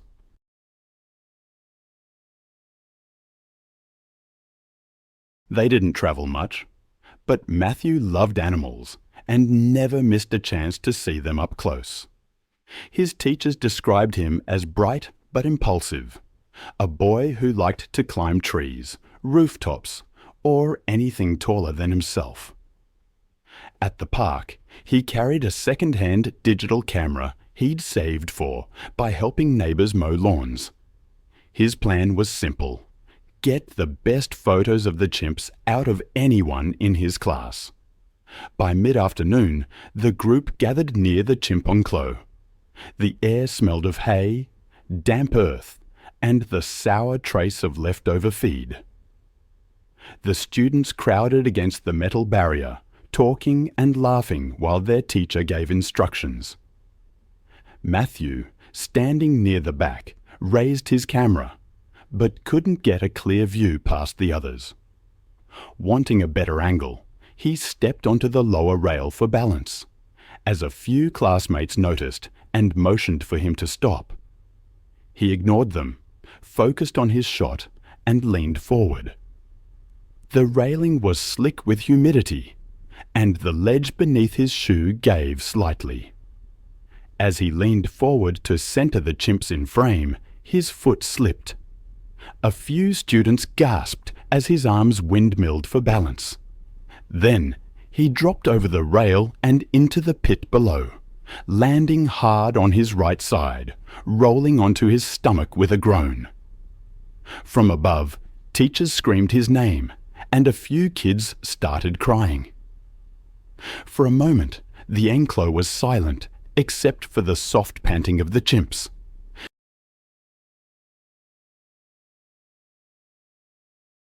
Then one of the males, an older, broad-shouldered chimp named Bo, stood upright, bristling with tension.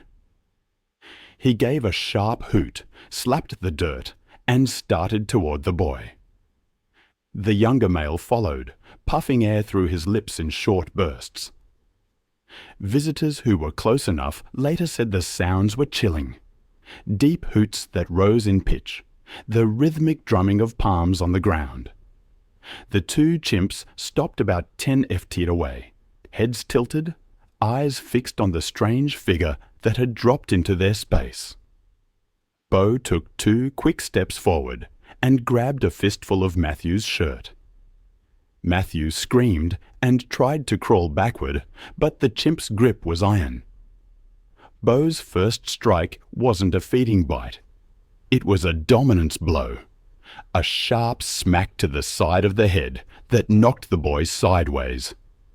Then came the bite, a hard, fast clamp on the arm near the wrist. The smaller male joined in from the other side, pulling at the boy's sleeve and striking his shoulder. The sounds of hitting and tearing mixed with hoots and panicked screams from above. A zookeeper stationed near a nearby enclosure heard the commotion and ran toward the enclosure, shouting for the crowd to move back. He grabbed a hose from the maintenance shed and sprayed into the pit, the high-press stream breaking the chimp's focus for seconds at a time.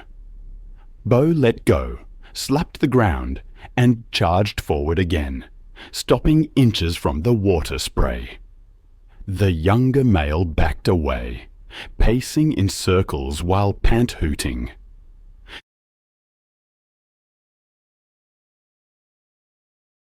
For nearly half a minute, the 2 chimps alternated between lunging and retreating, as keepers threw fruit and banged metal poles against the barrier to draw them off. Eventually, Bo released his grip on the torn fabric of Matthew's shirt and retreated. I've seen the aftermath of such attacks, and the images haunt me still. The chaos, the blood, the sheer senseless violence. It reminds me of a tragedy that unfolded on June 11th, 2014, in Stamford, Connecticut. It was an afternoon that began with the mundane sounds of lawn mowers and passing cars, but it was about to shatter the peace of an ordinary neighborhood. Houses lined Rockledge Drive, each with its trimmed lawn and small front porch. But inside one of these homes, something was very different. Belinda Holmes, a 57-year-old woman, lived there with a male chimpanzee named Charlie. Belinda had acquired Charlie as an infant years earlier, disregarding state laws that prohibited private ownership of such animals. She raised him like a child, dressing him in clothes, feeding him at the table, even driving him around in her car. Friends said she was utterly devoted to him, convinced she could control him as easily as any house pet. For years, Charlie was a local oddity. Children would stare when he looked out the windows. Neighbors watched Belinda walk him on a leash through the yard. She treated him like family, always defending him whenever anyone expressed concern. But there were warning signs.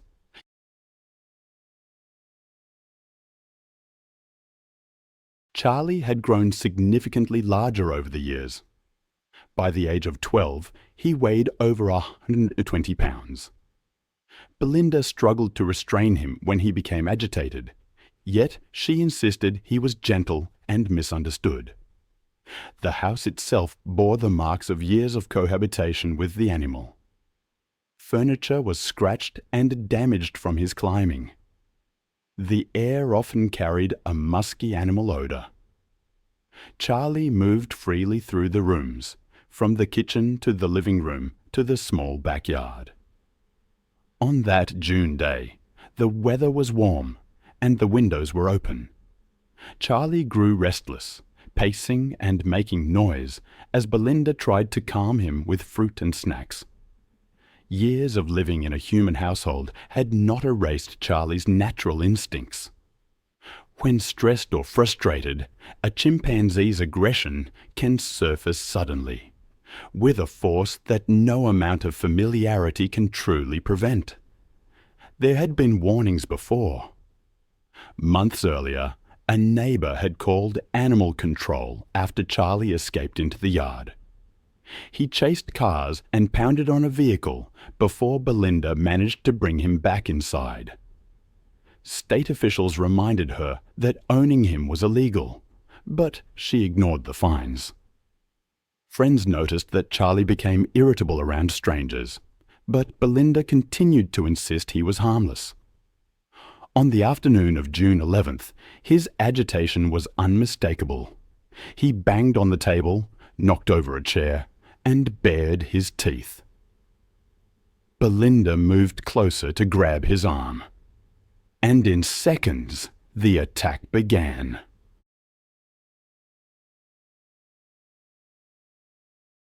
Charlie lunged forward, slamming Belinda backward onto the couch. His hands gripped her shoulders, and his teeth sank into her face with terrible force. Neighbors heard the commotion through the open windows. Furniture crashed, and Belinda screamed. Charlie bit again, tearing into her hands as she tried to defend herself. Blood pooled quickly across the carpet as he continued the assault with relentless strength. Belinda tried to crawl away, but Charlie dragged her back by her clothes. He hit her with his fists, then bit into her forearm and broke the bone. Her screams brought neighbors running to the house. One man tried the door, but stopped when he looked through the window. Charlie was hunched over Belinda, his face and arms covered in blood.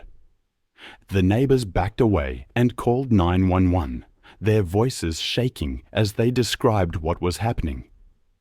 Police arrived within minutes. Officers walking toward the front door heard the chimp screeching and Belinda crying. Through the glass, they saw Charlie attacking, tearing at her scalp and face. There were no cages, no barriers, no way to separate the animal from the victim.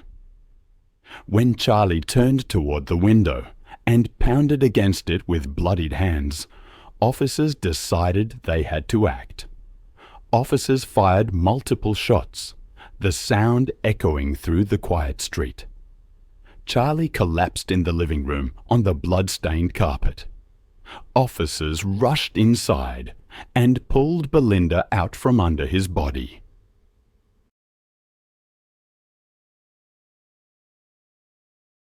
She was barely awake, her face destroyed and her hands mangled. Paramedics worked quickly, but the damage was severe. She was airlifted to a trauma center with critical facial injuries, severe trauma to both hands requiring amputation, and massive blood loss. Afterward, investigators documented the scene. Furniture was flipped over, walls were splattered with blood, and Charlie lay where he had fallen. Belinda's phone was found on the kitchen counter, smeared with blood.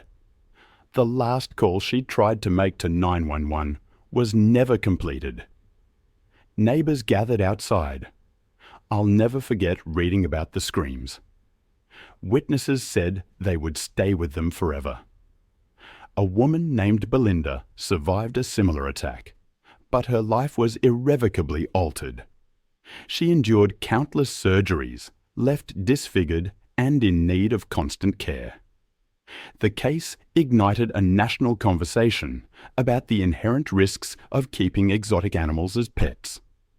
In response, Connecticut lawmakers enacted stricter regulations, ultimately banning private chimpanzee ownership altogether. Now, I find myself thinking about another tragedy, this one unfolding on May 28, 2017, near Austin, Texas. It was Memorial Day weekend, and families had gathered for a barbecue at a rented picnic site along the Colorado River. The scene: a tranquil grassy area shaded by live oaks bordering the open water. Cars lined the dirt access road as children played and adults unpacked food near the grills.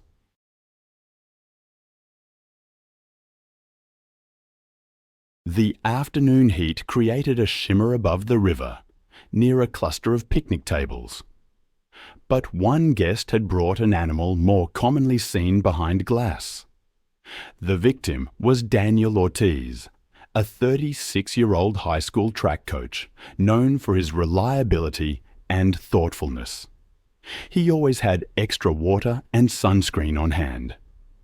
That day, he'd finished a 5-mile run and stopped by the barbecue after receiving a text from a friend. Out of curiosity, he approached the small gathering near the tables.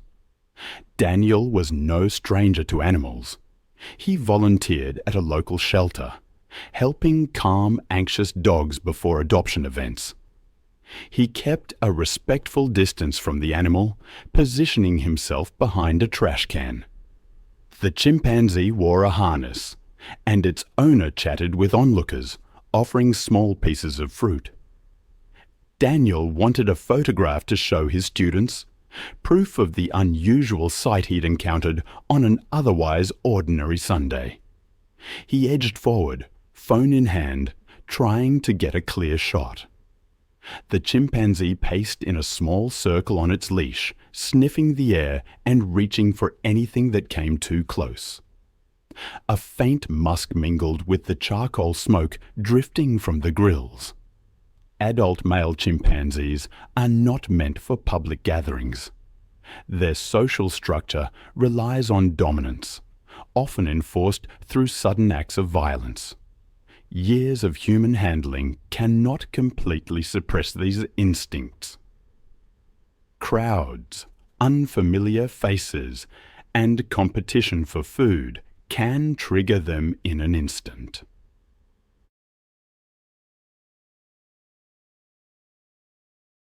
While a city ordinance prohibited exotic animals within Austin, this site was just outside city limits. Few realized the handler lacked the necessary permits. A couple stepped back when the chimpanzee bared its teeth at a toddler holding a red cup. The owner shortened the leash, but continued to feed it fruit. A runner passing by warned that it looked risky.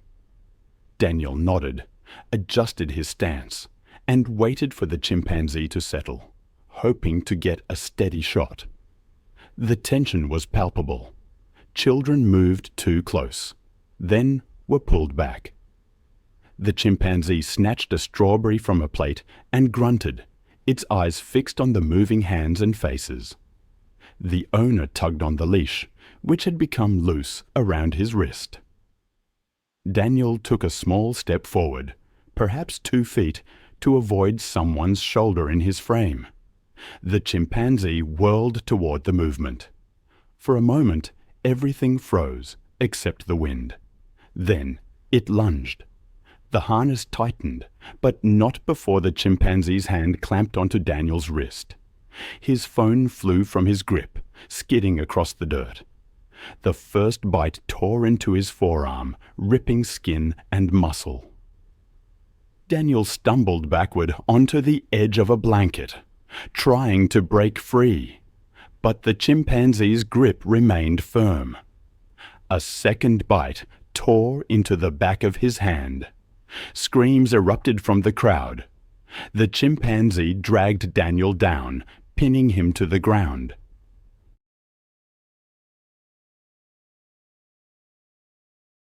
He tried to roll, to regain his footing, but the chimpanzee climbed onto his torso and began hammering his shoulder with its fists. The leash tangled around the owner's legs, causing him to fall. In the chaos, the leash slackened again. The chimpanzee shifted, seized Daniel's head with both hands, and bit into his cheek. Blood stained the grass, soaking the corner of a blanket and streaking the chimpanzee's face. Attempts to intervene were futile. A man kicked at the chimpanzee's hip, but it lashed out, knocking him off balance. Another tried to push the animal away with a folding chair. The chimpanzee ducked and bit Daniel's face again. The sounds were unmistakable and horrifying.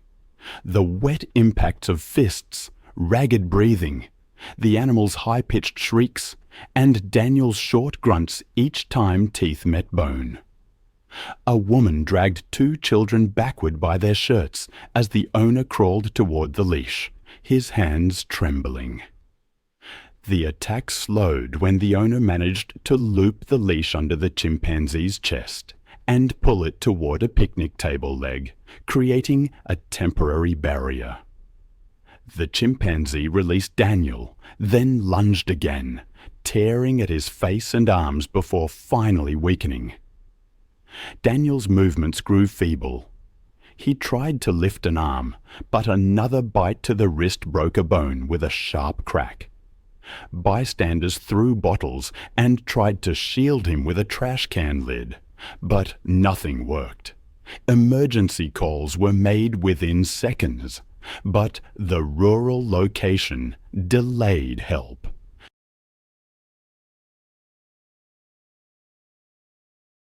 By the time deputies arrived, the shouting had ceased. The chimpanzee sat trembling near the overturned table, the leash twisted tightly around its torso. Daniel lay motionless on the trampled grass. The chimpanzee was sedated and placed in a transport cage. By dusk, only tire tracks and a few torn paper plates remained. The river continued to flow, slow and steady, carrying away the sounds that had filled the air. I have always been drawn to the moments when the wild and the domestic collide, often with disastrous consequences. September 14th, 2018, in Los Angeles, was one of those days. The morning sun streamed across a small production studio, ready for a simple animal demonstration for a daytime talk show. But the simple part was about to vanish.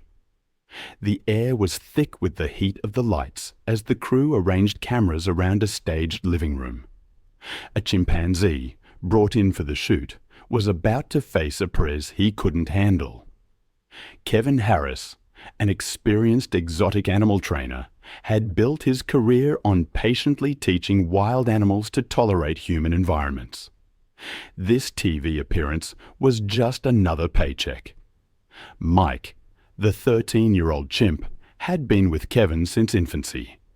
But at 125 pounds, Mike was fully mature, strong, and potentially unpredictable. While Kevin believed Mike understood the rhythm of production, those familiar with chimps knew adulthood could change everything, making males volatile.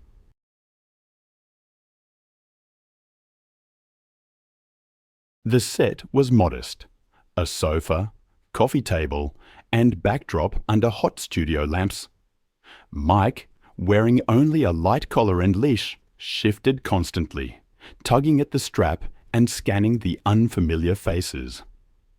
Before recording, the animal safety coordinator suggested a delay, noting Mike's stress behaviors. But the director insisted on proceeding. Kevin re-asked everyone, offering Mike banana pieces to calm him. As recording began, the room brightened. The host smiled, reading lines about wildlife awareness. Kevin guided Mike closer, cueing him to wave. For a few seconds, it worked. Then the boom microphone dipped, casting a shadow across Mike's face. His posture changed instantly. A low pant hoot echoed. Kevin turned, voice low, reaching out. That brief touch broke the balance. The chimp lunged. The leash snapped as Kevin fell backward. Mike's hands came down in rapid strikes, fists hammering Kevin's chest. The room erupted in noise. Kevin tried to shield his face, but Mike's jaws locked onto his arm, tearing through muscle and tendons. Blood sprayed. The chimp released and struck again, biting Kevin's shoulder and delivering more blows. Crew members screamed. One man swung a tripod, but Mike dodged, gripping Kevin's shirt and dragging him towards the wall. The chimp's shrieks grew higher, rhythmic and mechanical, each sound matching a strike or bite. Kevin's movement slowed. A crew member threw a fire extinguisher. The spray clouded the air.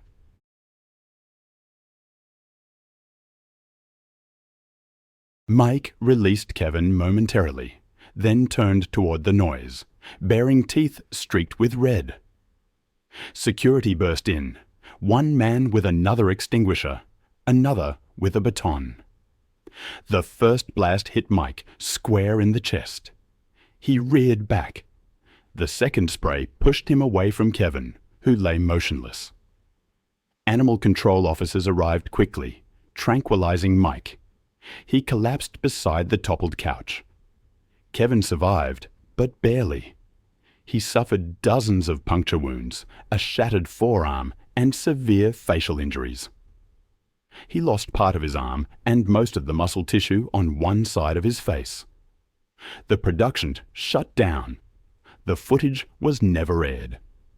Investigators cited protocol lapses and disregarded warnings. For Kevin, the lesson came at an unbearable cost. Then I came across another story, this one set on October 9th, 2019, along the Kampala-Fortale Highway in western Uganda. I've always been drawn to the intersection of the human and animal worlds, especially where it turns tragic. I remember reading once about a photographer named Martin who sought to capture a chimpanzee against the backdrop of a mountain road. It was in Uganda, I believe. He'd photographed gorillas and monkeys before, And this drive for unique images, that's what pushed him. Martin parked near a bend in the road, camera slung over his shoulder, and started walking.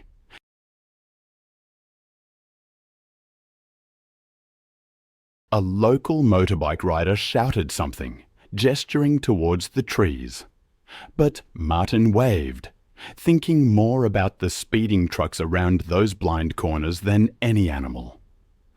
The highway there cuts through green ridges, vegetation pressing close. Chimpanzees sometimes appear along these margins, climbing across embankments or descending into the ditches. Their habitat is shrinking, and the edge of the asphalt has become another boundary to patrol. When startled, their first response is often aggression. I recall rangers at the visitor centre often warned tourists to stay in their vehicles when driving those forest roads. Truck drivers, too, had reported seeing chimps near bends where fruit trees grew close to the highway. Locals avoided walking alone there, especially in the morning when the animals were most active. Martin had heard all of this the night before at his lodge, but he dismissed it, thinking he'd worked safely around gorillas under stricter conditions. Just a few minutes into his walk, he saw movement on the slope above. A large male chimpanzee emerged from the vines, pausing at the edge. Behind him, two smaller chimps lingered in the plants. Martin raised his camera, crouching low for a clear shot. A truck roared past, startling the animals. The younger chimps retreated, but the male stood his ground, hooting sharply. Martin kept clicking, zooming in. He even stepped forward into the lane, unaware that the chimp had already begun to climb down towards him.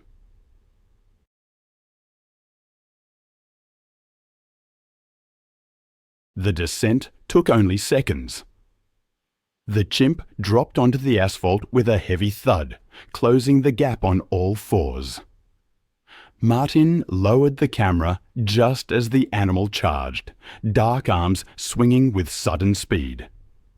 The impact knocked him backward into the gravel, his camera skidding across the pavement. The chimp seized his left arm and dragged him toward the edge of the road. Martin tried to brace himself, but the strength difference was overwhelming. The first bite clamped onto his forearm, tearing skin and muscle. A passing motorbike braked, the rider shouting as he watched. Martin screamed and kicked, but the chimp straddled his chest and struck his head with its fists. Another bite tore into his shoulder. Blood pooled quickly on the gravel shoulder, running into the ditch. The younger chimps appeared briefly from the tree line, hooting and circling before retreating again. The male remained fixed on Martin, pulling at his clothes and biting again, this time at his ear and jaw. Witnesses tried to intervene. The motorbike rider threw stones, but the chimp barely flinched. A truck slowed, horn blaring, startling the animal just long enough for Martin to roll weakly onto his side. The chimp dragged him back and sank its teeth into his thigh, shaking violently.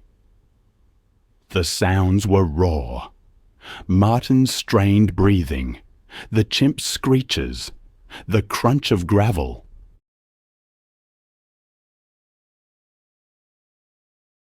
The assault lasted only a few minutes, but it felt far longer to those who watched before another vehicle stopped and locals rushed forward, shouting and waving sticks.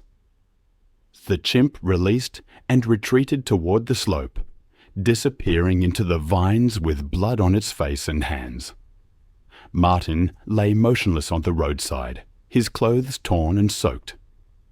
Drivers flagged down a passing truck, and Martin was lifted onto the flatbed using a blanket. With no ambulance nearby, Locals tried to keep Prez on his wounds.